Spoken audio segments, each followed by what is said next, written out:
Back in the States, I had a friend who had a very tragic life. When he was a young boy, he saw his mother murdered in front of his eyes. And that lived in his mind day in and day out.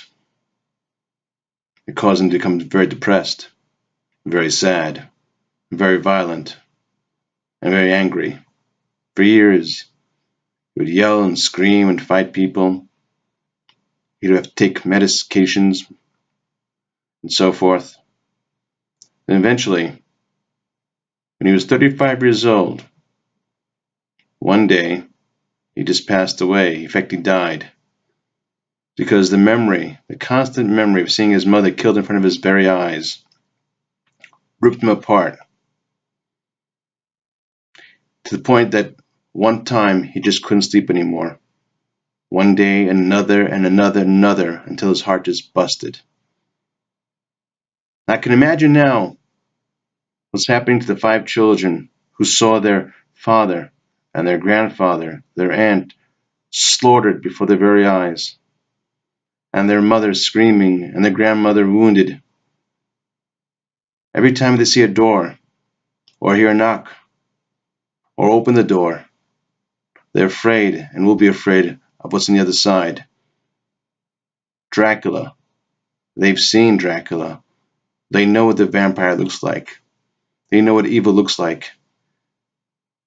Something you and I don't know, but they do know firsthand. And that's going to live inside their very minds. And what is so shocking is that decent, regular people, so-called people with ideals, an ideology of goodness and so forth, and religious people, aren't taken to the streets, and they're not marching around the world and saying, enough with violence, enough with these terrible protests, enough with all this religious warfare. People should sit down and talk. But no one's doing that, are they? Instead, they're agitating and inciting to riot, making more and more violence. It really makes religion look real bad, doesn't it? It really disgraces God's name.